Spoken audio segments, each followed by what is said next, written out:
ಇನ್ನು ಕಸ್ತೂರಿ ರಂಗನ್ ವರದಿ ವಿಚಾರವಾಗಿ ಒಂದು ದಿನ ವಿಶೇಷ ಅಧಿವೇಶನ, ಮುಂದಿನ ತಿಂಗಳು ಈ ವಿಶೇಷ ಅಧಿವೇಶನ ನಡೆಸುವುದಕ್ಕೆ ನಿರ್ಧಾರ ಮಾಡಿದ್ದೇವೆ ಎಂದಿದ್ದಾರೆ ಸಿಎಂ. ಕಸ್ತೂರಿ ರಂಗನ್ ವರದಿ ಬಗ್ಗೆ ತಜ್ಞರು ಜನರ ಜೊತೆ ಸಮಾಲೋಚನೆ ಮಾಡ್ತೀವಿ. ಹಿಂದೆ ಸಿದ್ದರಾಮಯ್ಯ ಸಂಪುಟದಲ್ಲಿ ವಿರೋಧ ಆಗಿತ್ತು. ಕೇಂದ್ರ ಸರ್ಕಾರ ನಮ್ಮ ವಿರೋಧವನ್ನು ಗಣನೆಗೆ ತೆಗೆದುಕೊಳ್ಳಿಲ್ಲ. ವಿಶೇಷ ಅಧಿವೇಶನ ಕರೆದು ನಮ್ಮ ಅಭಿಪ್ರಾಯವನ್ನು ವ್ಯಕ್ತಪಡಿಸ್ತೇವೆ ಅಂತ ಸಿಎಂ ಮಾತನಾಡಿದ್ದಾರೆ.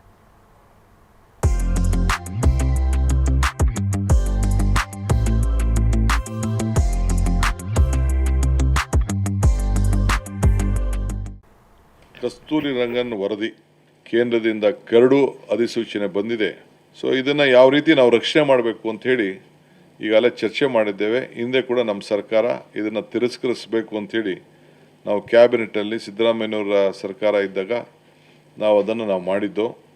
ಆದರೂ ಕೂಡ ಅವರು ಅದನ್ನು ಪರಿಗಣದೆ ಈಗ ಏಕಪಕ್ಷೀಯ ನಿರ್ಧಾರವನ್ನು ತೆಗೆದುಕೊಂಡಿದ್ದಾರೆ. ಮುಂದಿನ ತಿಂಗಳು ಏನು ನಮಗೆ ಟೈಮಿಂಗ್ ಇದೆ, 2 ತಿಂಗಳೊಳಗಡೆ ನಾವು ಕಳಿಸ್ಬೇಕು ಅಂತ ಇದೆ, ಅಬ್ಜೆಕ್ಷನ್ ಕೊಡಬೇಕು ಅಂತಿದೆ. ಅಷ್ಟರೊಳಗಡೆ 1 ಡೇ ಸ್ಪೆಷಲ್ ಸೆಷನನ್ನು ಬರೀ ಪಶ್ಚಿಮ ಘಟ್ಟಕದಿಂದ ನಮ್ಗೆ ಆಗ್ತಾ ಇರೋಂಥ ತೊಂದರೆ, ಪರಿಸರ ಸೂಕ್ಷ್ಮ ಪ್ರದೇಶದಿಂದ ಕೇಂದ್ರ ಏನು ಅಧಿಸೂಚನೆ ಹೊರಡಿಸಿದೆ ಅದ್ರ ಬಗ್ಗೆ ವ್ಯಾಪಕವಾಗಿ ಚರ್ಚೆ ಮಾಡಬೇಕು ಅಂತೇಳಿ ಮಾಡಿ ಅಸೆಂಬ್ಲಿಯಲ್ಲಿ ಒಂದು ರೆಸಲ್ಯೂಷನ್ ಮಾಡಿ